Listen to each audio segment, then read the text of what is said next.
Hola chicos, ¿cómo están? Bienvenidos, bienvenida señorita Lucía, ¿qué tal? ¿Cómo vamos? ¿Anda usted protegida? ¿Anda usted amparada? ¿Recuerda lo que te dijo Marco?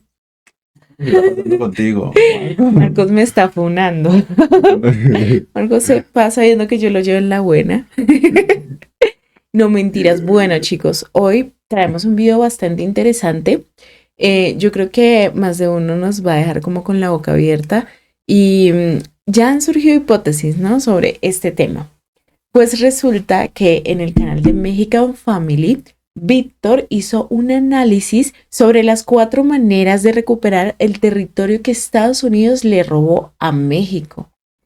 Y yo sé que aquí vuelve y comenta Marcos por lo que acabo de decir, pero no te lo tomes personal, Marcos, que es simplemente curiosidad y siento que muchos en algún punto hemos sentido como que, "Ey, verdaderamente, ¿qué pasó ahí? Si fue un robo, no fue un robo, y si sí lo fue, pues es justo que vuelva a las manos que les corresponde, ¿no?" Sí, es muy cierto. Así que vamos a ver qué nos dice Víctor. Y bueno, recuerden, si quieren ver este video sin interrupciones, pueden dirigirse directamente al canal de Mexican Family.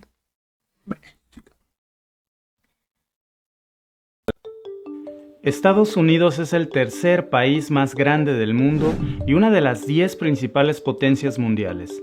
Y lamento tener que poner sal en la herida, pero la verdad es que esa posición internacional la obtuvo en gran medida gracias a que le robó a México más de la mitad de su territorio y sus riquezas. Y aquí comenzamos seguramente con un gran debate, porque sé que algunos dirán que no fue un robo, que fue completamente legal. Pues en este video te voy a demostrar Bueno, chicos, con evidencias claras. vayan opinando aquí abajo. ¿Qué dicen ustedes? ¿Fue un robo o no fue un robo? ¿Fue legal o no fue legal? Por favor, comenten aquí abajito. ¿Los cogieron con la mano en la masa La o qué pasó? cesión de más de la mitad del territorio mexicano fue totalmente ilegal, al punto que el propio Abraham Lincoln denunciara ante el Congreso estadounidense el despojo que se le estaba haciendo a México. Pero vayamos a lo más importante. ¿Cómo fue que Estados Unidos le robó más de la mitad de su territorio a México? ¿Cuáles fueron los errores que cometieron en las letras chiquitas que hacen que ese tratado se vuelva ilegal actualmente?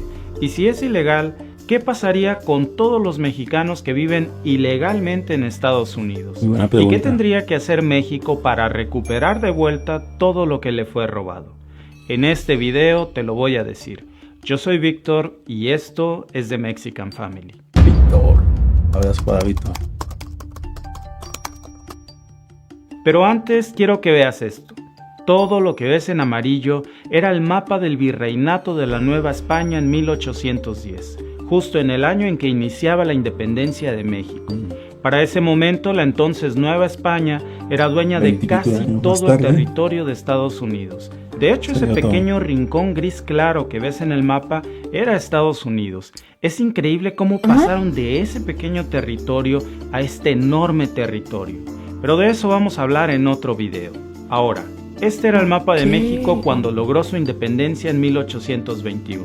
El verdadero México. Y se extendía hasta lo que hoy es California, Nevada, Utah, Arizona, Nuevo México, Texas y parte de Wyoming, Colorado, Nebraska y Oklahoma.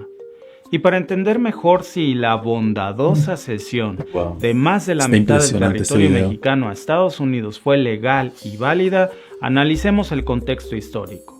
Todo comenzó aquí, cuando México obtuvo su independencia del Imperio Español con el Tratado de Córdoba en 1821. Pero como país independiente, la nueva nación también se enfrentó a muchos problemas tanto a nivel nacional como internacional. México tenía que lidiar constantemente con los intentos de invasión de los franceses y de los españoles que querían reconquistar la que era la Nueva España. Estos constantes intentos de invasión europea eran un problema muy frecuente no solo para México, sino para el nuevo continente, a tal punto que en 1823 el propio presidente estadounidense James Monroe pronunció un famoso discurso que posteriormente se convirtió en la famosa Doctrina Monroe. Esta política estadounidense llamada Doctrina Monroe establecía que cualquier potencia europea que interfiriera o intentara invadir a las naciones libres del continente americano serían considerados como un acto de guerra contra los Estados Unidos. Claro que al parecer esta Doctrina Monroe no contemplaba los propios actos de invasión que encabezaría Estados Unidos, que fueron los que más daño le hicieron a México y a muchos otros países del continente. Es decir, esto no es actual, esto viene desde hace años y seguimos viendo cómo Estados Unidos sigue en esa posición de que tira la piedra y esconde la mano. Y el expansionismo. Exacto. Y es que para expandir su pequeño territorio a inicios de la década de 1800, Estados Unidos no tuvo ningún problema en despojar de sus tierras a las tribus indígenas americanas. Una vez que tomaron todas las tierras de los nativos, querían más y más. Pero no era lo mismo despojar de sus tierras a los primeros habitantes americanos que quitarle sus tierras a una nación soberana como México.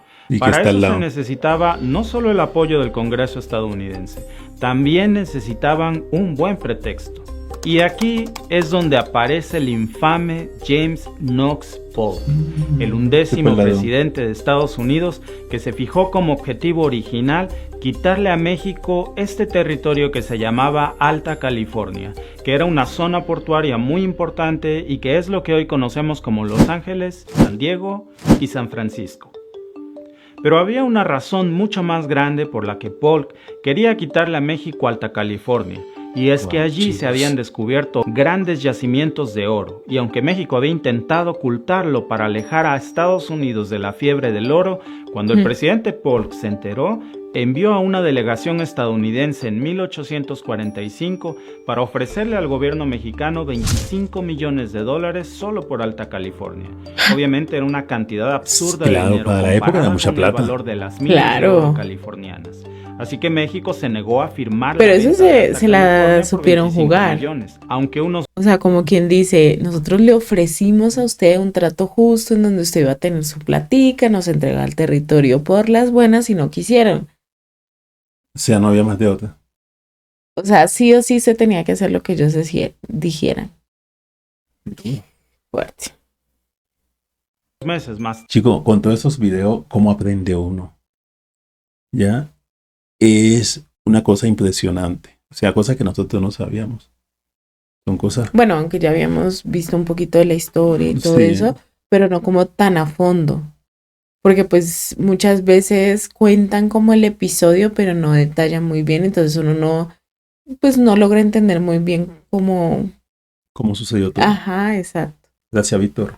Tarde le firmaría a Estados Unidos un documento de solo $15 millones, no nada más por Alta California, sino por más de la mitad de todo el territorio mexicano. ¿Cómo consiguió Estados Unidos que México aceptara? Espérate aquí, chicos. Le ofreció $25 millones. Solo por Alta California. Solo por Alta California. No aceptaron. Ajá. Luego los... redujeron la cifra. Y aumentaron el territorio. Gracias a la mal llamada guerra. Ventajosa. Dios mío. Semejante atraco. Después de la primera negativa de México por venderle Alta California a un precio ridículo, el infame presidente Polk esperó su momento y esperó su oportunidad. Polk sabía que valía la pena intentar completar la misión del Destino Manifiesto, pero no quería que Estados Unidos pareciera ser demasiado tirano o hipócrita a la luz de la Doctrina Monroe. Así que buscó un pretexto para invadir, y ese pretexto le llegó en 1847, cuando el mismo Polk envió en secreto a unas cuantas tropas estadounidenses a invadir México, y después, cuando los cadáveres estadounidenses regresaron a Estados Unidos, Polk culpó a México de derramar sangre estadounidense en suelo estadounidense, cuando él mismo sabía que no era así. Las tropas estadounidenses... Chicos, como el que dice, tengo que buscar el problema, tengo que buscar la posibilidad de pelear con él. Eso lo hacen las mujeres, ¿no? Muchas veces. Y lo culpo a él. Comenten ustedes aquí abajo, ¿eso pasa o no pasa, chicos? No, eso no pasa. Cuando estamos bravas es porque realmente pasó algo. O sea, ustedes sí hicieron. Más bien analicen qué fue lo que hicieron. se enfrentaron con los soldados mexicanos cerca de Río Grande, en territorio mexicano, y esas tropas fueron solo su carne de cañón, su excusa perfecta. Fueron derrotados fácilmente en suelo mexicano porque eso es lo que Polk quería que pasara. Victimizar a sus soldados caídos para invadir México. Y tal vez puedas pensar que esa es mi versión. Y mire que, Víctor, eso es a lo que está diciendo Lucy aquel día en el video donde decía pues que habían disparado supuestamente desde el lado mexicano a autoridades estadounidenses. O sea, buscando un pretexto para poderse meter en México. O sea, clarito. Exacto. Todavía pero sigue. como no pudieron, entonces ahora los llaman terroristas. Le subieron de categoría. De la historia por ser yo mexicano, pero esa no es mi versión. Esas fueron las mismísimas palabras de Abraham Lincoln, que acusó desde el Congreso al presidente Polk de iniciar una guerra entre México y Estados Unidos bajo falsos pretextos. Y aquí te dejo muchas de estas evidencias del Congreso estadounidense que lo pueden probar. Abraham Lincoln defendió a México desde la tribuna del Congreso. Y aunque mantener su postura le costó a Lincoln mucho de su capital político cuando era un joven congresista por el estado de Illinois, él era un hombre recto y a pesar de las críticas, Abraham Lincoln subió a la tribuna y acusó a Polk de provocar una batalla en suelo mexicano y llamó al presidente estadounidense un cobarde buscador de la gloria militar. Abraham Lincoln no fue el único en acusar el despojo que México sufrió. Muchos otros personajes importantes de la época como John Quincy, Adams y Henry Clay describieron según ellos con vergüenza y pesar que esa guerra había sido impulsada en un espíritu de rapacidad y un deseo desmesurado de engrandecimiento territorial estadounidense. Qué tristeza, que según sus propias palabras comenzó con un ataque premeditado de Polk, gracias a la cual, y cito las palabras textuales de Abraham Lincoln, una banda de asesinos y demonios del infierno tenían permiso para matar a hombres, mujeres y niños inocentes. Y es que al iniciar la guerra México-estadounidense, la ambición de Polk le llevó a impulsar robarle a México mucho más que Alta California. Diversos historiadores de la época afirman que en los planes originales de Polk en algún momento estuvo incluso conquistar todo México. Y cuando el momento de la guerra llegó, con un ejército y una armada estadounidense... Yo sabía eso, que el plan era conquistar México, pero se encontraba que México tenía muchos indígenas. Entonces ellos no quisieron anexar todos los indígenas a su país. Ah, ¿fue eso? Sí, o sea, ¿eso fue lo que los detuvo? Sí, uno de los motivos fue eso. Es que la verdad, o sea, cuando tú escuchas la historia y miras cómo todo pasó y pues logras ver que llegó un punto en que Estados Unidos ya los tenía como agarrados y casi que pudo haberse tomado todo su territorio por injusticias, por no sé si era que tenían más militares o mejores armas, o qué fue lo que pasó en ese entonces. México estaba debilitado en esa época. Bueno, también, tenía porque como decía, él venía con guerras de Francia, España, entonces sí era un tema complejo. E interna también estaba dividido también internamente. Ah, sí. Entonces, pues, eso hacía que estuviera un poco débil México, pero entonces sí me da curiosidad del por qué no, al final no se tomó todo el territorio. No se tomó todo el territorio, pero a pesar de no haberlo hecho, sí los dejó como con muchas ataduras con ese tratado de Bucareli. ¿Por qué Estados Unidos no se tomó todo el territorio mexicano? Sí. Racismo y supremacía blanca. Muchos líderes y ciudadanos estadounidenses no querían integrar a millones de mexicanos a su país. Temían tener que gobernar una población que no era blanca, no hablaba inglés ni practicaba el protestantismo. El senador John C. Calhoun, por ejemplo, dijo: "No queremos el pueblo de México, sino solamente el territorio que es necesario para extender nuestra raza anglosajona". Uy, no, muy fuerte, chicos, la verdad. O sea, y mira que esa mentalidad sigue estando. Claro. Y fue muy marcado, estuvo muy marcada en sus principios, y digamos que puede decirse que sigue así, porque como hemos hablado en muchas ocasiones, pues los negros en Estados Unidos siempre han sido excluidos. Sí. Y eran como No barrios solo en Estados Unidos, en toda específicos. América. Sí, pero digamos que si hablamos de América como tal, en donde más se ha sentido el racismo y donde tú puedes leer, ver historias y dices, no, realmente estas personas no tienen ese derecho como tal, es en Estados Unidos. Sí. O sea, eran personas que vivían en cierta parte de las ciudades estadounidenses, que si de pronto llegabas a tener algún altercado o algún malentendido, pues lógicamente tú eras el acusado, que no ibas a tener como esos mismos derechos que tenían los blancos o los mestizos. O sea, siempre se ha visto muy marcado, incluso hoy en día podemos ver casos en los que han violentado a personas negras por el simple hecho de ser negras. Sí, así es. Entonces, pues sí, es algo muy fuerte. Aprovechando ese espacio, me gustaría hacer un llamado al pueblo haitiano y República Dominicana. Son dos pueblos hermanos que en este momento andan en crisis ahí. Yo no veo los motivos, no veo, son migrantes. Yo diría que Haití y República Dominicana son como hermanitos. Todos son herederos de esa trágica esclavitud, ¿sí? Que nos sometió a España. O sea, todos somos de ahí. No entiendo por qué andan en una guerra como esa, donde tienen que maltratarse entre ellos ahí como pueblos hermanos. Muy duro. Superior en número y armamento, era solo cuestión de tiempo antes de que Estados Unidos derrotara a México, en un movimiento que incluyó el primer gran ataque naval estadounidense por el que el general Winfield Scott invadió la ciudad mexicana de Veracruz. Muchachos, yo tengo una pregunta. ¿Esta no sería la guerra que Estados Unidos pudo enfrentar directamente? Porque Estados Unidos no ha enfrentado guerras directamente, ¿no? Financia guerras. Oye, sí.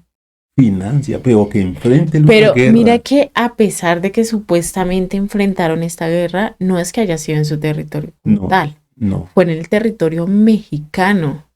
O sea, ellos entraron a invadir y la guerra como tal, el sufrimiento, las pérdidas se dieron fue en el territorio mexicano. Sí. Y Sí, en ¿me un entiendes? México debilitado, Exacto. un México, o sea, no tenían nada que hacer.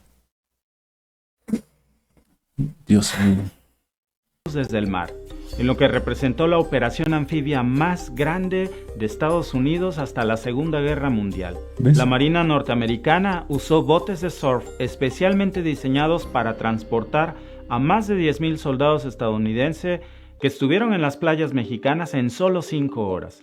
Los desembarcos no tuvieron oposición por mucho tiempo en suelo mexicano, que se rindió después de un bombardeo de artillería y un asedio de 20 días, y habiendo asegurado el puerto de Veracruz, el ejército del general Scott lanzó su ataque final de la guerra en una marcha de combate de 6 meses hacia la Ciudad de México. Una vez que Estados Unidos tenía tomada la capital del país, obligó al gobierno de México a sentarse en la mesa de negociaciones, pero con una pistola en sus cabezas y sitiados por fuerzas militares estadounidenses, y bajo estas circunstancias el gobierno de México no tenía otra opción que firmarles cualquier papel Claro. que les pusieran en la mesa sin importar cuán injusto fuera. No era opcional, y ese trato se llamó el Tratado de Guadalupe Hidalgo de 1848, en el que Estados Unidos le arrebató a México más de la mitad de su territorio. ¿Recuerdas la propuesta original a la que México se negó, por la que el presidente Polk ofrecía $25 millones solamente por Alta California? Pues para que dimensiones cuán injusto y de qué tamaño fue el robo, el Tratado de Guadalupe Hidalgo obligó a México a aceptar un ridículo pago de solo $15 millones por un territorio mucho más grande que el tamaño de Perú, que incluía las tierras mexicanas que se convirtieron ahora en California, Nuevo México, Nevada, Utah, Arizona, Colorado, Wyoming, Oklahoma, Kansas, y también la provisión de hacer cualquier reclamo por el territorio de Texas. Así fue. Cualquier guerra y cualquier despojo es indignante, pero solo para que lo tengas en contexto, la anexión de Crimea a Rusia le arrebató a Ucrania 27,000 kilómetros cuadrados, mientras que la invasión estadounidense le quitó a México 2.4 millones de kilómetros cuadrados. Dios. Es como si se hubieran robado 89 veces. 89 veces lo que Rusia le quitó a Ucrania. Y lo paradójico es que en un principio, bueno, actualmente Donald Trump ha sido como muy escéptico a que sigan esa guerra, pero en un principio Estados Unidos era el que más apoyaba a Ucrania en esto por la injusticia, ¿no? Porque No. se supone que... Sí, que es a nombre de la injusticia. Exacto, o sea, es algo muy loco. Es Crimea, y de esos 15 millones de dólares que Estados Unidos le dio a México a cambio de despojarlo de la mitad de todo su territorio, según el libro Abraham Lincoln y México de Michael Ohan, la fiebre del oro de California le produjo a Estados Unidos más de 300 millones de dólares de ganancia tan solo en el año 1850. Dios. Por eso el O sea, retorno de la invasión... 1848 se da todo esto y 1850 explotan su territorio. 2 añitos más tarde, chicos, 2 añitos más tarde. ¿Qué opinan ustedes, por favor? México O sea, necesitaba plata. fue casi inmediato a Estados Unidos, que obtuvo como producto del saqueo una gran riqueza, con lo que se... Muchacho, debe ser muy triste ver cómo te roban así. La pregunta Es mía más es, impotencia, siento ¿qué yo. sentiría esa gente cuando fue un saqueo de esta forma? ¿Qué sentirían esa gente? Y actualmente eso se siente, José. Y más cuando, si te fijas, los territorios que ellos más reclaman, que denuncian mucha migración mexicana o latinoamericana, es precisamente los territorios que ellos se robaron.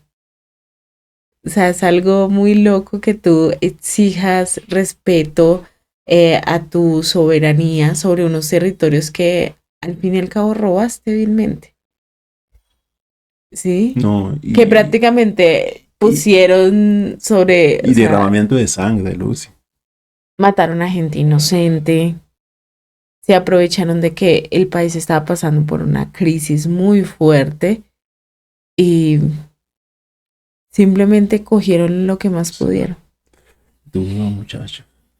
cambió el curso de la historia entre Estados Unidos y México. Gracias a los recursos y la riqueza que le fue robada a México, Estados Unidos se consolidó como una potencia mundial, mientras que México perdió todo el territorio que le fue robado por Estados Unidos.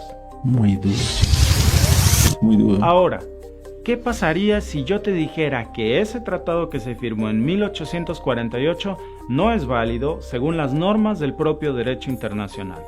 Pues muchos abogados opinamos esto. No solo abogados mexicanos, incluso juristas estadounidenses reconocen que el Tratado Guadalupe Hidalgo carece de legalidad porque al firmarlo, Estados Unidos cometió un error muy grave, y te lo voy a explicar de la forma más sencilla posible y te diré por qué. México tiene sus leyes que son muy distintas a las leyes estadounidenses. Básicamente son sistemas legales opuestos. Uno Exacto. tiene su origen en el sistema romanista y el otro tiene un derecho anglosajón. Así que cuando tenemos este tipo de conflictos entre leyes de distintos países, siempre tenemos que acudir a un campo neutral. Y ese campo es el derecho internacional, también conocido como el derecho de los tratados. Este derecho de tratados se estableció en lo que hoy conocemos como la Convención de Viena sobre el derecho de los tratados de 1969. Pero aquí hay un primer obstáculo. De seguro alguna vez has tenido que firmar un contrato con una de esas grandes compañías de telefonía que está llena de letras chiquitas. Las grandes compañías siempre son las más tramposas para elaborar sus Sí. Con claro. Y tengo que decirlo, algo así pasa con Estados Unidos.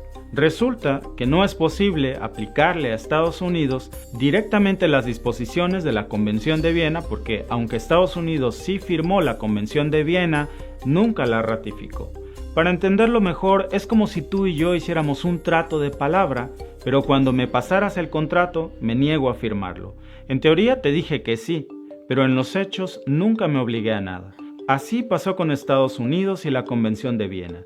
Y esto es muy decepcionante porque un país que es una potencia mundial y que exige que se cumplan las leyes en el mundo, debería de poner el ejemplo. Ellos no firman ¿Por qué le ninguna corre ley tanto internacional. Estados Unidos a la Convención de Viena? Bueno, evidentemente porque medio planeta tendría mucho, pero mucho que reclamarle en el derecho internacional. Pero aún así hay una manera de exigirle la nulidad del Tratado Guadalupe Hidalgo.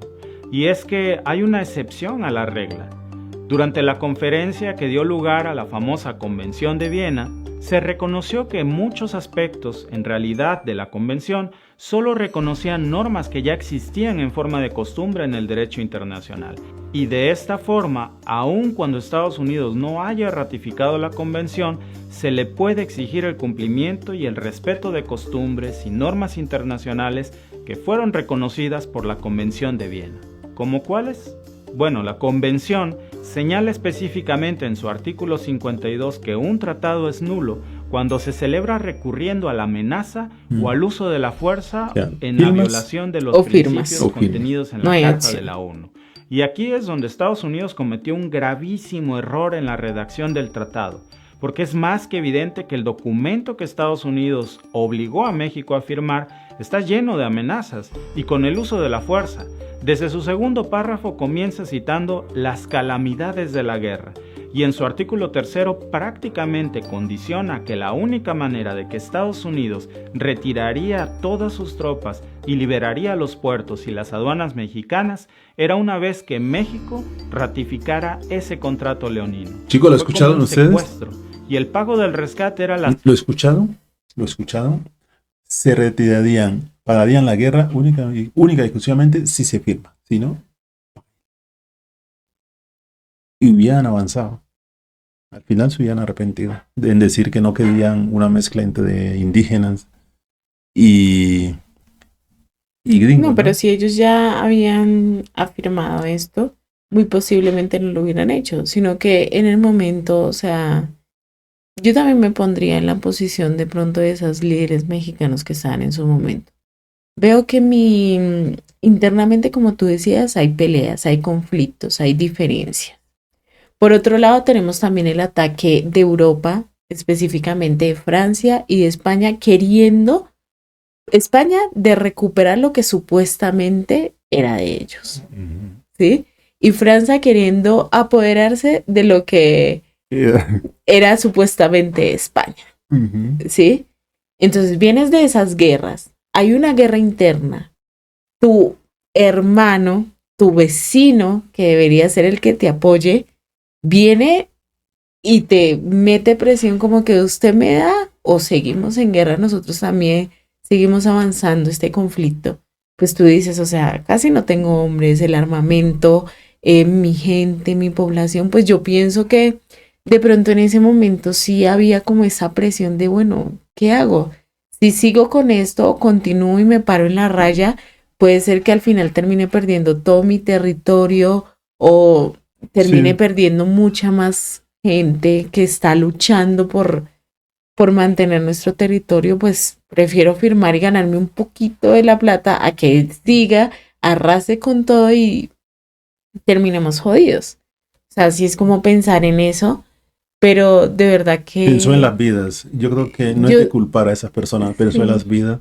Y pensó también de que era un país hermano, va de por medio. Y probablemente más adelante estas personas puedan llegar a recuperar su territorio, como lo están haciendo. Puede ser. También fue una forma de una estrategia. Sí, puede ser algo estratégico también, porque es que igual sí, o sea, están por medio, como dices tú, o sea, sí o sí se tenía que seguir las relaciones, pues no cordiales, pero sí o sí iba a haber algún tipo de relación. Entonces sí era como algo. Es como el que dice, no sé si haya escuchado un cuento por ahí que dice, o un refrán, dice que gallina del patio no se adisca. Porque tarde o temprano vas a caer. Cesión de más de la mitad del territorio mexicano a manos estadounidenses.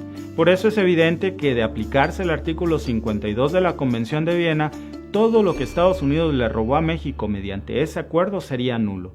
Pero para poder reclamar la nulidad del Tratado Guadalupe Hidalgo, forzosamente tendría que hacerlo el Estado mexicano a través del Poder Ejecutivo. Es decir, no es una demanda que tú y yo podamos hacer, sino que tendría que hacerla el presidente de México. Pero para no meternos con tecnicismos, solo tengo que aclararte algo.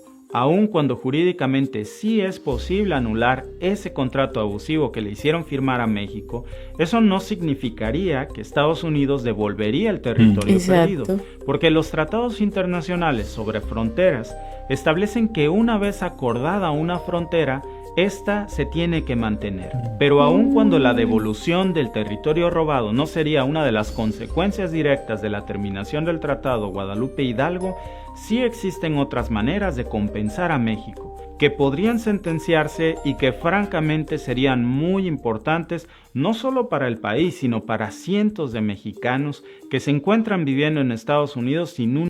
Honrar a esas personas, proteger a esos mexicanos que están viviendo en los territorios sería una de esas, lo que Vito está diciendo. Y la otra sería el respeto. El respeto. Ya pasó lo que pasó, respetémonos. ¿Sí? No sigamos teniendo injerencia, digamos, en nuestro territorio, usted allá y nosotros acá. Así sería una de esas. Pero siguen en las mismas.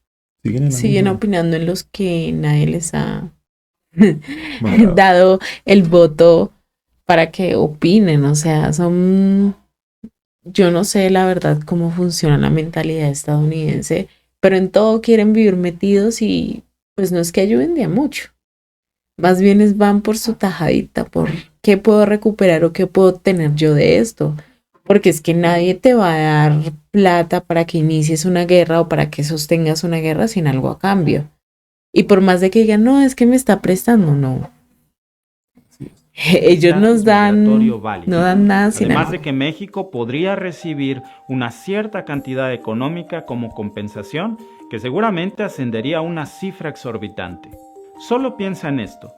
Aún sin que te mencione los tecnicismos jurídicos que el Estado mexicano podría exigir, es lógico concluir que si se reconoce la nulidad del tratado y como efecto de esto el derecho a la ciudadanía de miles de personas que creen que viven en Estados Unidos pero que técnicamente residen en un territorio mexicano como Texas, California, Los Ángeles, por ponerte un ejemplo, en el que lo más lógico sería que el Estado mexicano exigiera un reconocimiento y la restauración de todos sus derechos como nativos para vivir y viajar y trabajar en tierras que ancestralmente eran parte de México. Y todo esto no sería un regalo ni una concesión, francamente sería un derecho internacional y una demanda justa si te fijas, para reivindicar la... Miren, tengo entendido que las personas, ustedes no me van a dejar mentir, por favor, comentan aquí abajito, si es verdad o es mentira, no importa. Pero tengo entendido que las personas que menos posibilidad tienen de sacar una visa en Estados Unidos son los mexicanos. Sí, hay ese estigma social muy fuerte y desde siempre, ¿no? Vemos que precisamente cuando pasó todo esto y después de esta época, Estados Unidos empieza a requerir mano de obra, empieza a requerir mano de obra mexicana y a pesar de lo que ellos son los que lo necesitan e incluso le piden al gobierno mexicano que envíe mano de obra mexicana, pues los tratos son inhumanos. Todo lo que les hacían se podía fácilmente asemejar a lo que pasó en Rusia con Hitler. Entonces es algo que tú dices, bueno, estas personas que siempre han luchado según por los derechos humanos, son pro vida, son pro todo lo bueno que hay en el mundo según ellos, hacen este tipo de cosas y específicamente es con los mexicanos. Aunque hay otras nacionalidades, por ejemplo, los colombianos también estamos incluidos ahí. No, pero los que más pasan son los mexicanos. Sí, eso son muchísimo más y deberían de tener un trato más digno en Estados Unidos. Y más porque es que son países hermanos, José. Son países que comparten su frontera, que incluso comparten ríos, que por cierto en estos días había problemitas por esto, pues es algo que tú... la misma agua. Exacto, es algo que uno dice, pero es que es ilógico tener como este tipo de relación con alguien que está tan cerca de ti, en vez de, bueno, unámonos y salgamos adelante, porque siempre tener que meterle la zancadilla para que este no sea mejor que yo. no, si este puede brillar, yo también puedo brillar, Sí. y si brillamos juntos, pues vamos a ser Coméntenos mucho más aquí abajo. fuertes. ¿Vives en Estados Unidos? ¿Cuánto hace que vives en Estados Unidos? ¿Tienes tus documentos en Estados Unidos? ¿Tienes nacionalidad estadounidense? ¿Cómo ha sido tu trato? Por favor, coméntanoslo aquí abajo, chicos. Porque es que es de resaltar eso. O sea, ¿cuál es el trato que están recibiendo los mexicanos en Estados Unidos? ¿Tienen un mejor trato que los otros países? ¿Sí o no? No sé. Historia de la agresión a México y al saqueo de su territorio. Así como en su momento Estados Unidos tuvo que reconocer sus errores en contra de la esclavitud y el racismo contra los afroamericanos, o en contra de la matanza y represión racista de los indígenas americanos.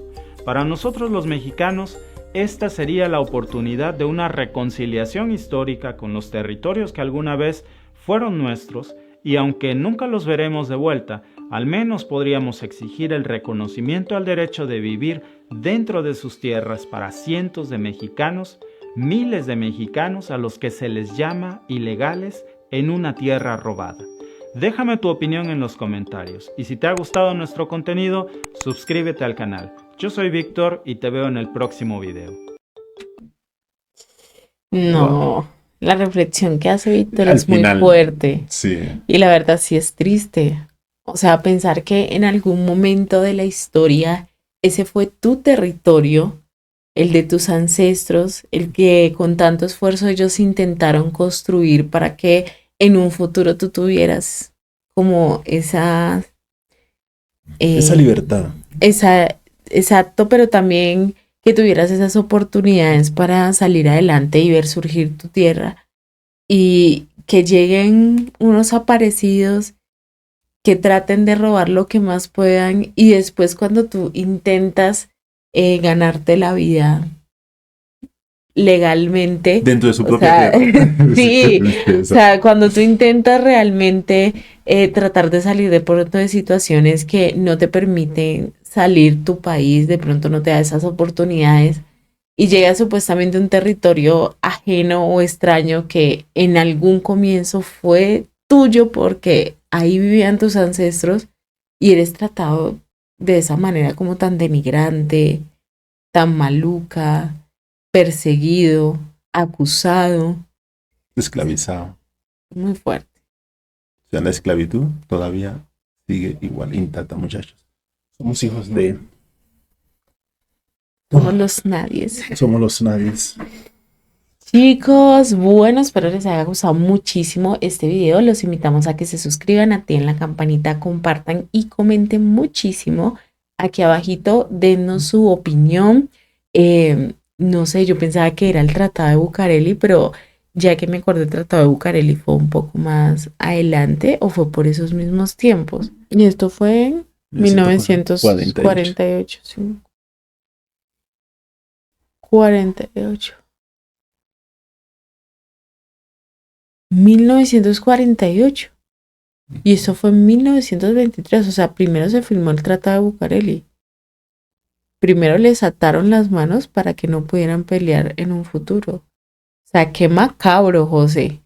Llegar a tal punto de... Uy, no. Esta Mira, gente es mira, impresionante. dice que a la Revolución Mexicana, la Constitución de 1917 concluyó leyes que afectaban intereses de empresas estadounidenses, especialmente en petróleo y tierras. ¿Viste? México aceptó, respetó los derechos adquiridos a empresas estadounidenses en 1917. O sea, todo el tiempo México estuvo ahí o ha estado ahí bajo lo que Estados Unidos ha querido. La pregunta es, ¿hasta cuándo? No, esos lazos ya se desprendieron. Ese cordón umbilical ya se cortó. Así que chicos, que tranquilo, Ya, no se ya no es lo preocupen, mismo. que Dios hace Tarde o temprano. justicia.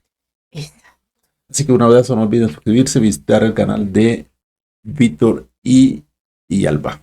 The Mexican Family. México.